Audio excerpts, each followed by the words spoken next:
Once again, hanging in there with the Marlies, just not able to get over the hump. How did you feel about this one tonight? Yeah, I thought the guys played hard. I thought, we came up with purpose, and our mindset was real good. And I thought we made a push there in the second period. We didn't give up much at all in the second period, so I thought we set ourselves up for a good third. Unfortunately, we knew there was a penalty coming at some point because it was 5-2 going in the third, and obviously the hooking penalty there in the neutral zone, and it's in the back of your net. So certainly that was a turning point, and we kept fighting, and just wasn't enough. How did you feel about Kevin Mandelese again tonight, and how does that set up for tomorrow given the current goaltending situation? Well, the goaltending situation hasn't changed since this morning, so Mandel's going to have to play tomorrow, and hopefully he can give us another good effort. I mean, I thought he made some quality saves. Obviously, he stopped 3 breakaways, and so certainly he did his part. And unfortunately, we lose a special teams battle against, and that was certainly if you look at the overall game, it's a 4-3 hockey game, and we lose a special teams by 1. So that's certainly a difference in the game.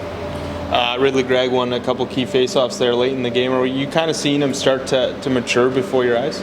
Well, I think when it comes to Ridley, even when he's not on the score sheet, he's certainly contributed in other areas. He's a big part of the penalty kill, and obviously faceoffs, and some nights, when you go up against some guys like Shaw, who are excellent at this level, it's a good learning experience for him. So, I thought he.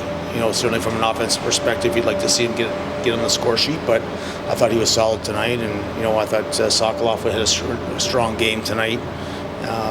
Was playing hard and trying to do the things that we've talked about, and I thought the goal was a real good spot for him. We put him, kind of tweaked the power play units there, and so it was nice to get him on the score sheet tonight as well.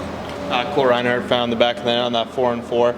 The Marlies had three forwards on the ice for that 4-4. Is that the kind of play you want to see him kind of drive the middle of the ice when he knows there's only one defenseman on the ice? Well, obviously they were heading to the power play there. So, one thing Reinhardt's really improved at is when he gets the puck along the boards is taking those first 2-3 steps and getting to the middle of the ice, because that's certainly what you want to do. So. And his speed, that's one of his biggest strengths. So it was nice to see him, get that goal and a beautiful shot on a goaltender. It's obviously had a great start to the season. So it's nice for him to get his, even though he had some good hockey here and gotten some assists, it's been a while since he scored a goal. Probably close to 20 games. So I thought he had a strong effort as well tonight. And the Hershey Bears are here tomorrow for their only visit. Obviously a team that you're quite familiar with. How do you prepare for them, considering especially the season that they're having so far?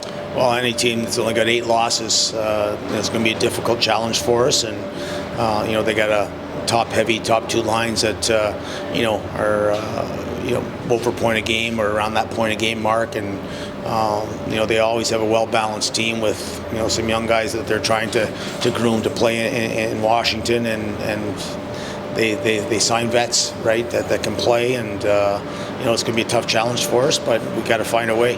We just got to find a way to get 2 points here and stay in that playoff battle, because obviously some teams like Syracuse are pulling away a little bit, and obviously we got to stay in the mix here with Laval and Cleveland for that last playoff spot right now. Thanks, guys.